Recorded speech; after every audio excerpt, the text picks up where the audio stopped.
ইহা মানুষের শরীর, মন, হৃদয় নানা বিচিত্র ব্যাপারকে বহু সুদূর শতাব্দী হইতে এক আকাশ, এক আলো, এক ভৌগোলিক নদ নদী, অরণ্য পর্বতের মধ্য দিয়া অন্তর ও বাহিরের বহুবিধ ঘাত প্রতিঘাত পরম্পরার এক ইতিহাসের ধারা দিয়া আজ আমাদের মধ্যে আসিয়া উত্তীর্ণ হইয়াছে।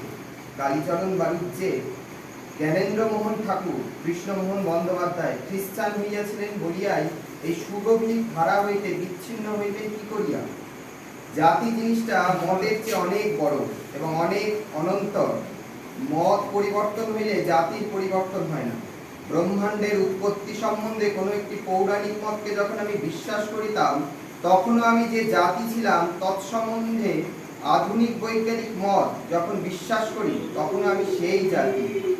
যদিচ আজ ব্রহ্মাণ্ডকে আমি কোনো অন্য বিশেষ বলিয়া মনে করি না, ইহা জানিতে পারিলে এবং সুযোগ পাইলে আমার প্রপিতামহ এই প্রকার অদ্ভুত নব্যতায় নিঃসন্দেহ আমার কান মুড়িয়া দিতেন। কিন্তু চীনের মুসলমানও মুসলমান, পারস্যের তাই, আফ্রিকারও তদ্রূপ। যদিচ চীনের মুসলমান সম্বন্ধে আমি কিছু জানি না, তথাপি এ কথা জোর করিয়া বলিতে পারি যে বাঙালি মুসলমানের সঙ্গে তাহাদেরও ধর্মমতের অনেকটা হয়তো মেলে, কিন্তু অন্য অসংখ্য বিষয় মেলে না। এমনকি ধর্মমতেরও মোটামুটি বিষয় মেলে, কিন্তু সূক্ষ্ম বিষয় মেলে না। অথচ হাজার হাজার বিষয়ে তাহার স্বজাতি কনফুসীয় অথবা বৌদ্ধের সঙ্গে তাহার মিল আছে। পারস্যে চীনের মতো কোনো প্রাচীনতম ধর্মমত নাই বলিলেই হয়।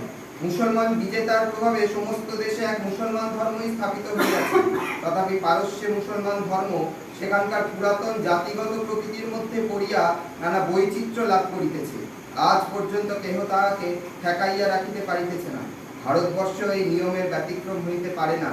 এখানেও আমার জাতি প্রকৃতি আমার মত বিশেষের চেয়ে অনেক ব্যাপক। হিন্দু সমাজের মধ্যেই তাহার হাজার দৃষ্টান্ত আছে।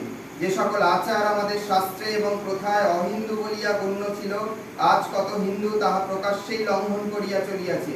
কত লোককে আমরা জানি যাহারা সভায় বক্তৃতা দিবার ও কাগজে প্রবন্ধ লিখিবার বেলায় আচারের স্খলন সহ্য করিতে পারেন না, অথচ যাহাদের পানাহারের তালিকা দেখিলে মনু ও পরাশর নিশ্চয়ই উদ্বিগ্ন হইয়া উঠিবে এবং রঘুনন্দন আনন্দিত হইবেন না। তাহাদের প্রবন্ধের মতো অথবা তাহাদের ব্যবহারিক মত কোন মতের ভিত্তিতেই তাহাদের হিন্দুত্ব প্রতিষ্ঠিত নহে, তাহার ভিত্তি আরো গভীর।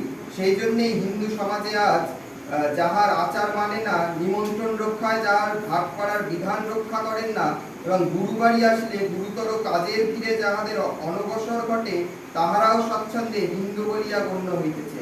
তাহার একমাত্র কারণ এ নয় যে হিন্দু সমাজ দুর্বল, তাহার প্রধান কারণ এই যে সমস্ত বাধা বাধির মধ্যেও হিন্দু সমাজ এক প্রকার অর্থচেতন ভাবে অনুভব করিতে পারে যে বাহিরের এই সমস্ত পরিবর্তন হাজার হইলেও তবু বাহিরে যথার্থ হিন্দুত্বের সীমা এইটুকুর মধ্যেই কখনোই বদ্ধ নহে।